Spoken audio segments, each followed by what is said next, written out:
Muy buen día, estudiantes de octavo grado. En esta ocasión vamos a trabajar la página 102 del libro Esmate. El contenido a trabajar son los elementos de una demostración, el contenido 2.6. Problema inicial. Observa el ejemplo y determina los elementos de una demostración. Lo que vamos a aprender en este caso es a determinar cuáles son los elementos claves en una demostración. Para eso nos vamos a apoyar de la imagen el triángulo que tenemos acá y nos queda de la siguiente manera.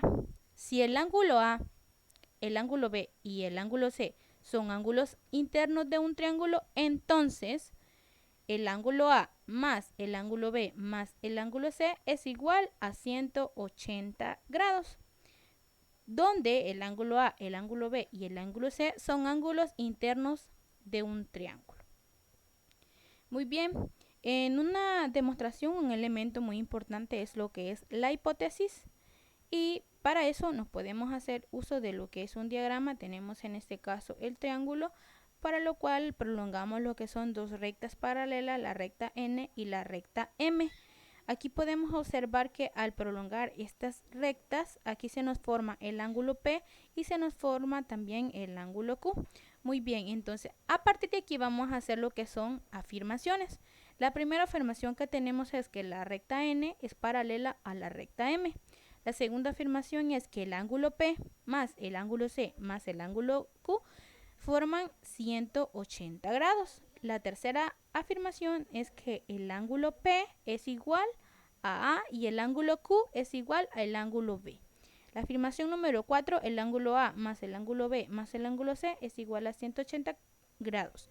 Ok, cada afirmación siempre debe tener lo que es su justificación. En este caso vamos a ver lo que son las justificaciones por cada una. Las rectas en este caso son paralelas, ¿por qué? Por construcción. Ahora, estos ángulos que tenemos acá forman un ángulo de 180 grados. ¿Por qué? Porque forman un ángulo llano. Y la afirmación número 3, que el ángulo P es igual al ángulo A y que el ángulo Q es igual al ángulo B, es porque son alternos internos entre paralelas. Y la afirmación número 4, ¿por qué? Porque por transitividad. Muy bien. Entonces, en una demostración los elementos a destacar son lo que son las hipótesis, las afirmaciones justificadas y la conclusión.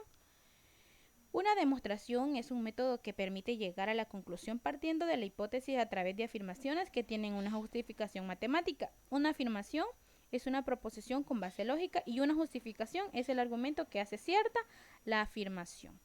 Entonces, en este caso vamos a ver los elementos que se encuentran en la demostración. En la demostración hay lo que es una hipótesis, afirmaciones con justificaciones y hay lo que es una conclusión. Las afirmaciones justificadas, en la figura de la derecha se hace una representación gráfica del flujo de la demostración. Tenemos lo que es las afirmaciones justificadas a través del gráfico que nos hicimos. A partir de ahí hacemos lo que es la demostración. Muy bien.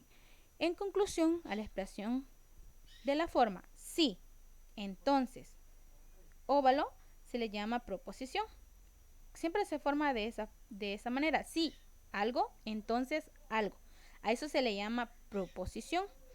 A lo que está representado por el rectángulo le vamos a llamar hipótesis, y a lo que está representado por el óvalo se le llama conclusión. Tarea. En este caso vas a trabajar lo que es la página 102 de tu libro de texto, el ejercicio número 1, literal A, y el cuaderno de ejercicios, página 103, los ejercicios que les detallé en la guía anterior. No sin antes también recordarle, ¿verdad? Lo que es el importante en el problema inicial. Podríamos observar que había una parte que aparecía dentro de un rectángulo y una parte que aparecía dentro de un óvalo. Esta parte se le llama hipótesis y a esta parte se le llama conclusión. Entonces aquí nos dice una demostración. Si el ángulo A más el ángulo B y el ángulo C son ángulos internos de un triángulo, entonces el ángulo A más el ángulo B más el ángulo C es igual a 180 grados, que sería lo que es la conclusión. Hay que mostrarles eso simplemente porque se me había escapado.